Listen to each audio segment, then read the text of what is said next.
Hi, it's AI Kelly here. Welcome back to Ask the Instructor presented by Campus Mortgage. Today's question is, during the appraisal, the property is noted to have major deferred maintenance, including a failing HVAC system and exterior wood rot. How do underwriters handle this scenario under Fannie Mae guidelines? Here is what our mortgage instructor has to say. The underwriter must assess whether the appraiser has rated the property condition as C5 or C6, which indicates substantial deficiencies.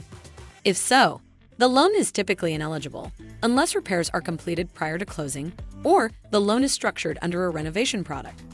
Additionally, any repair conditions listed in the appraisal must be addressed with documented completion or an escrow holdback when permitted. In some scenarios, if the deferred maintenance is minor and the appraiser deems the property livable, the loan may proceed as is. Ultimately, the property must meet Fannie Mae's minimum property condition requirements to be eligible for delivery. This concludes our 1-minute video.